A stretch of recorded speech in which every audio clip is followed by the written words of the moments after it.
Hammaga assalomu alaykum. Demak, essential grammar in use for elementary, ya'ni qizil morfemizni elementary level uchun mo'ljallangan qizil morfemizni o'rganishda davom etamiz. Bugungi darsimizda sizlar bilan shu kitobning ikkinchi unitini yoki ikkinchi bo'limini o'tar ekanmiz. Biz o'tgan darsimizda to be haqida qisqacha gaplashgandik. To be nima o'zi, nima uchun ishlatiladi? Demak, to be qaysi olmoshlaridan keyin qaysi to be'lar keladi? Shu mavzuda gaplashgan edik. Va plyuslik va minuslik shaklini o'rgangan edik. Bugungi darsimizda sizlar bilan to be ni, ya'ni MXR'da questions, ya'ni savol shakllarini o'rganar ekanmiz. Xo'p, bir takrorlab o'tsak, demak, bitta bu ustunimizda, bu boksimiz ichida, demak, olmoshlar va o'ng tomonda ularga nisbatan to be'lar olingan va bu pozitiv gapimiz. Misol uchun I am, men, he, she, demak, it yoki singular, ya'ni birlik otlaridan keyin is to be kelardi. We, you, they yoki plural otlaridan keyin are to be kelardi. Bular pozitiv gapimiz edi. Negativ gapimizda to be dan keyin not qo'shar edik. Endi question shaklida, ya'ni savolli shaklida, demak, shu to be'mizni subjectdan oldinga chiqarib qo'yamiz ekan. Ya'ni am I, is he, is she, is it, are we, are you, are they. Demak, quyidagi shaklda, demak, yozamiz ekan. Tarjimasi aytaylik, am I tired? Men charchadimmi? Yoki is he jasur? U jasurmi? Demak, m qo'shimchasi qo'shilar ekan. Are we, aytaylik, are we scared of dogs? Biz itlardan qo'rqamizmi? G'alati gap bo'lsa ham, demak, bu yerda qo'rqamizmi degan tarjima chiqar ekan. Bu bilan biz takrorlaymiz yana bir marta. Fe'lsiz, ish harakatsiz gaplarda to be ishlatilgan holatlari ekan. Xo'p, demak, savol shaklida yasayotganimizda to be'miz subjectdan oldinga chiqar ekan. Endi bu gaplarni o'qimay turaman. Birinchi bo'lib bu gaplarni o'qib turib, keyin bu gaplarni o'qishga harakat qilamiz. Xo'p, birinchi gapimiz am I late? Am I late? Men kech qoldimmi? No, you are on time. No, you are on time. Yo'q, vaqtida keldingiz. Yo'q, vaqtida keldingiz. Endi savol bergandan keyin javob berish kerak. Biz buni bilamiz. Savol bergandan keyin javob ham berish kerak. Bu yerda kech qoldimmi deb turib, aytaylik, o'qituvchisiga nisbatan aytyapti yoki boshlig'iga nisbatan aytyapti yoki tanishiga nisbatan aytyapti. Xo'p, bu yerda yo'q, sen kech qolmading demoqda. Ya'ni siz o'zingizni olib turib, men kech qoldimmi deb kimnigadir aytsangiz, yo'q, sen kech qolmading deb sizga nisbatan javob beryapsiz. Tushunarli? Bu yerda savol berganingizda, to be bilan savol berganingizda javobida yes yoki no degan javoblar bo'lishi mumkin ekan. Bu yerda no degan javob bo'lyapti. No deb turib, komma, virgul, you are on time deyapti. Misol uchun ikkinchi gapda is your mother at home? Is your mother at home? Onangiz uydami? Onangiz uydami deb savol berilyapti. Bu yerda demak, onaga nisbatan is degan to be oldi. Is your mother deyapti. No, she's out. No, she's out. Yo'q, u tashqarida. Yo'q, u tashqarida. E'tibor beringlar. Demak, javobimiz, ya'ni negativ javob bo'lyapti. Bu yerda u tashqarida deb qisqa javob beryapti. No dan keyin komma qo'yib beryapti. Xo'p, are your parents at home? Are your parents at home? Ota-onangiz uydami? Ota-onangiz uydami? E'tibor beringlar. Are olyapti. Sababi parents ko'plik, ya'ni plural noun, ya'ni ko'plik ot bo'lyapti. No, they are out. No, they are out. Yo'q, ular tashqarida. Yo'q, ular tashqarida deyapti. Is it cold in your room? Is it cold in your room? Xonangiz sovuqmi? Xonangiz sovuqmi? E'tibor beringlar. Xo'p, yes a little. Yes a little. Ha biroz. Ha biroz. Bu yerda endi tepadagi gaplardan farqi, bu yerda yes bilan javob beryapti. Ha deb javob beryapti. Ha biroz deb aytyapti. E'tibor bersanglar, bu yerda hadan keyin komma qo'yapti. Your shoes are nice.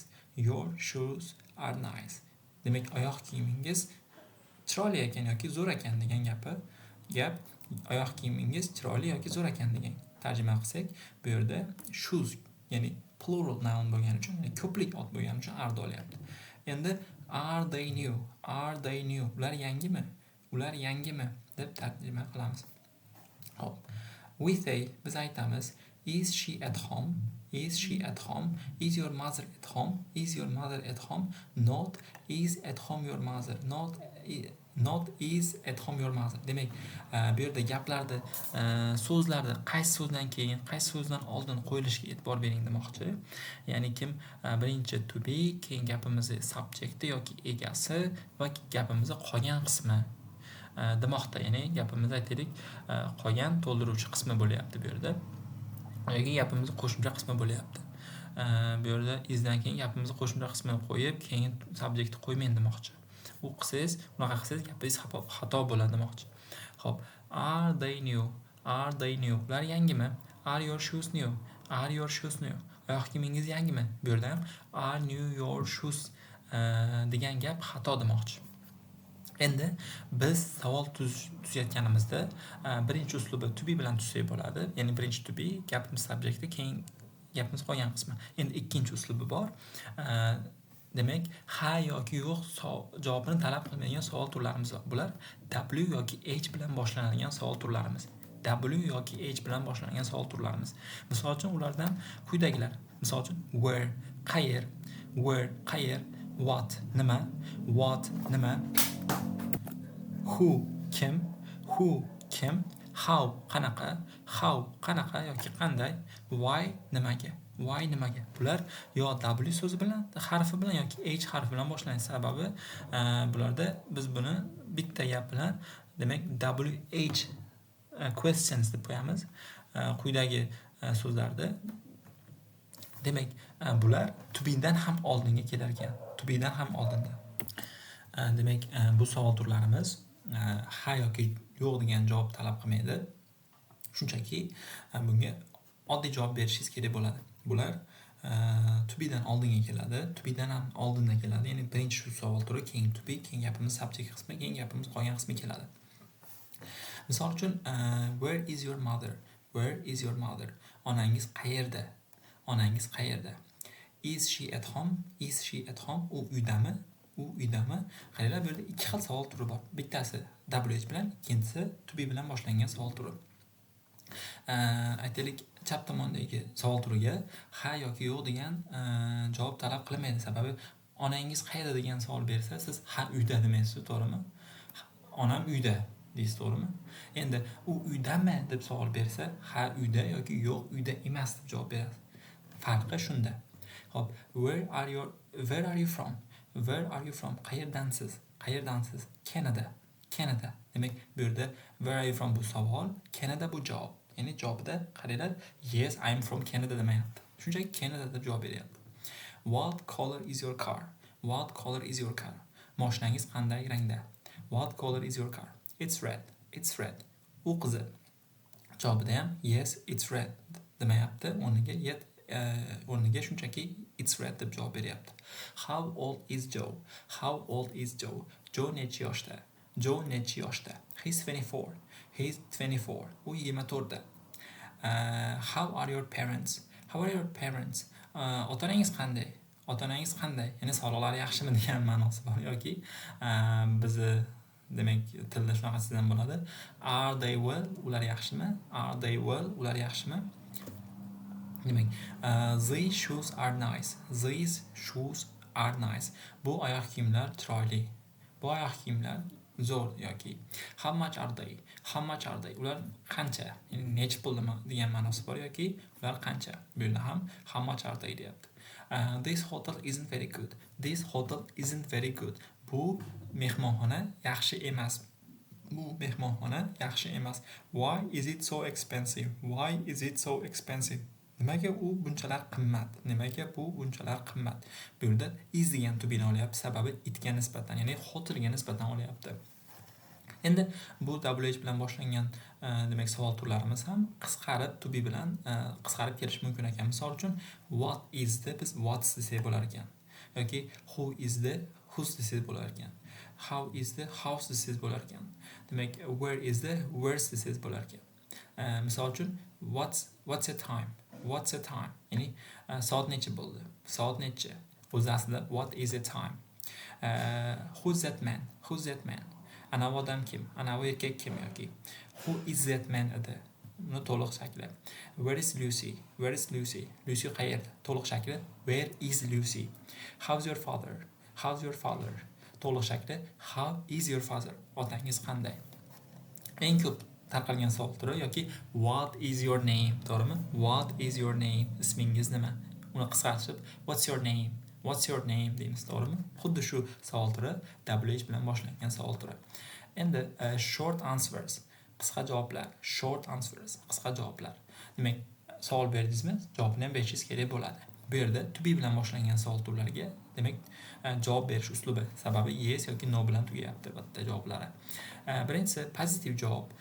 Pozitiv javob bermoqchi bo'lsangiz, siz aytaylik quyidagicha yasashingiz kerak bo'ladi javobingizni. Birinchi bo'lib yes, undan keyin virgul, ya'ni comma deb qo'yishadi ingliz tilida va subject yoki undan keyin to be qo'yiladi. Sizga nisbatan berilsa yes I am. Aytaylik savol berilsa are you jasur? Are you jasur? Jasurmisan? Sen jasurmisan degan gap bo'lsa, haqiqatan ham jasur bo'lsangiz yes, comma I am. Qisqa javob bu ha deb javob berasiz. Tarjimasi ha degani yoki ha menman degan ma'nosi. To'liq javob bo'lsa yes I am jasur. Yes I am jasur. Ha men jasurman. Bu yerda short answerlar ekan. He ga nisbatan savol bersa she yoki it ga nisbatan bersa yes he is yoki yes she is yoki yes it is deb javob bersangiz bo'lar ekan. Endi bu yerda ko'plik to belarimizga nisbatan almashinuvga nisbatan bo'lsa yes we are, yes you are, yes they are yoki ko'plik bo'lsa yes people are deb javob bersangiz ham bo'laveradi. Endi keyingi box ichidagi negativ javoblari, ya'ni no deb turib comma keyin subject keyin to be keyin not qo'yishingiz kerak bo'ladi. Not esdan chiqmasning sababi bu negativ demak javob turi. Misol uchun are you jasur deb savol berdi. Siz jasur emassiz. Siz Sherizotsiz. No I am not. Yo'q, men emasman. Yo'q, men emasman. No he is not. No she is not. No it is not. No we are not. No you are not. No they are not. Bu bitta uslubi, ikkinchi uslubi to be bilan not qisqartiradi. Ya'ni no he isn't. No she isn't. No we aren't. No you aren't. No they aren't deb qisqartirsangiz bo'ladi. Bu yerdan rasmda that's my seat. That's my seat. Bu meni joyim. Bu meni joyim. No it isn't. No it isn't. Yo'q, bu emas. Yo'q, bu emas demoqchi. Bu yerda ko'ryapsiz. Demak, savol bermasa ham shunchaki yo'q, bu emas deb demak unga aytayapti. Bu yerdan comma qo'yib aytayapti. Xo'p, keyingi gaplarimiz o'qiymiz. Are you tired? Are you tired? Charchadingizmi? Charchadingizmi? Yes I am. Yes I am. Ha, charchadim. Yoki ha. Xo'p, are you hungry? Are you hungry? Qorningiz ochdimi? Qorningiz ochmi? No I'm not, but I'm thirsty. No I'm not, but I'm thirsty. Yo'q, lekin chanqadim. Yo'q, lekin chanqadim. Is your friend English? Is your friend English? Do'stingiz inglizmi? Do'stingiz inglizmi? Yes he is. Yes he is. Bu yerda e'tibor beringlar, is bilan savol beryapti, is bilan qaytaryapti. Sababi friend he ga teng. Your friend he ga tengligi uchun is bilan javobida no he, yes he is deb javob beryapti. Bu qisqa javob. Agar to'liq javob bermoqchi bo'lsangiz yes he is English deb javob berishingiz kerak bo'ladi. English bu yerda millatga nisbatan aytyapti, ya'ni inglizmi demoqchi. Are these your keys? Are these your keys? Bu kalitlar siznikimi? Bu kalitlar siznikimi? Bu kalitlar siznikimi? Yoki bu seni kalitlaringmi deb tarjima qilsa ham bo'ladi. Yes they are. Yes they are. Ha. Ha. That's my seat. Bu meni joyim. That's my seat. No it isn't. No it isn't. Chap tomondagi savol bo'lmayapti. Shunchaki demak unga bildirib qo'yapti. Bu meni joyim deb aytayapti. Yo'q, seniki emas deb shunchaki unga demak reaksiya qaytaryapti. Xolos, bu savol emas. Xo'p, demak darsimiz shu joyda o'z nihoyasiga yetadi. Demak bugungi darsimizda o'zlaring ko'rdilaring. Demak to be ni question shaklini o'rgandik. Sizlardan talab qilinadigan narsa endi videomizni tushunmagan bo'lsangiz bir marta ko'rish, demak bu yerdagi matnlarga qaytadan ko'z tashlab qo'yish, yana takrorlash va demak mavzu oxiridagi mashqlarda ishlash bo'ladi. E'tiboringlar uchun rahmat. Keyingi darslarda uchrashguncha sog' bo'ling, omon bo'ling.